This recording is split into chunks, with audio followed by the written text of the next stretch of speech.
देश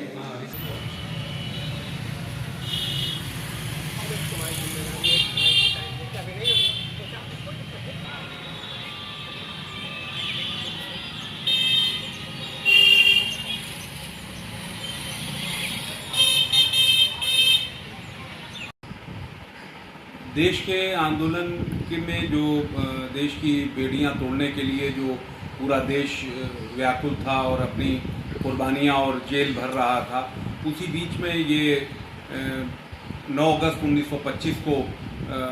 काकोरी आंदोलन के इसमें तय किया गया, इनके संगठन ने तय किया कि हम जो सरकारी ख़जाना जाता है, सुबह को जो ट्रेन जाती है सहारनपुर एक्सप्रेस पैसेंजर, उसमें हम सरकारी ख़जाने को ये अंजाम देंगे और संगठन को देश की आज़ादी के लिए पैसे की ज़रूरत है। और उसमें माउज़र पिस्टल उस ज़माने में आया करते थे कि हमें वो लेना है, और माउज़र पिस्टल भी सुना जाता है कि उसमें आ रहे थे। तो 9 अगस्त 1925 में ये इस बात को अंजाम दिया गया। काकोरी में सब लोग यहाँ से शाहजहाँपुर से बैठे और काकोरी के पास उन्होंने चैन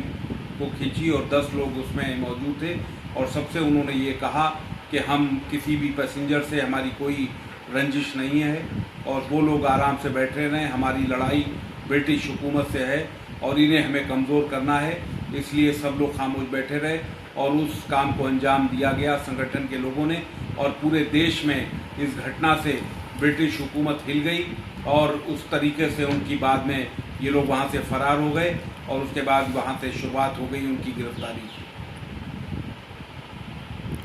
काकोरी एक्शन के बाद सब लोग अलग अलग लोगों पर अलग अलग जगहों पे चले गए और सबकी गिरफ्तारी होती रही और बाद में ये लखनऊ के अदालत में ये केस चला और उसमें ब्रिटिश हुकूमत ने फैज़ाबाद जेल में अशफाक़ुल्लाह खां को वहाँ पर जेल में रखा गया और जब फांसी का हुक्म हुआ तो वहीं तय किया कि वहीं फांसी देंगे। तो इस पे परिवार के लोग बराबर उनसे मिलने जाते रहे। अपनी माँ को उन्होंने वहाँ से ख़त लिखा और उससे पहले अपने सचिन नाथ बख्शी एक क्रांतिकारी थे, उनकी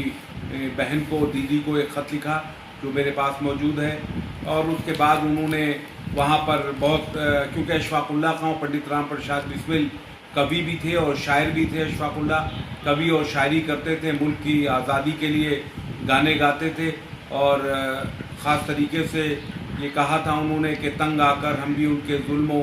बेदास से चल दिए सूए अदम जिंदाने फैज़ाबाद से। और जब उनसे पूछा गया कि आपकी आखिरी आरज़ू क्या है, तो उन्होंने एक शेर कहा था कि कुछ आरज़ू नहीं है आरज़ू तो ये है, रख दे कोई ज़रा सी खाके वतन कफन में, इस देश की मिट्टी कोई मेरे साथ मेरे कफन में रख दे, अंतिम यात्रा में रख दे, यही मेरी ख्वाहिश है, यही मेरी अंतिम इच्छा है।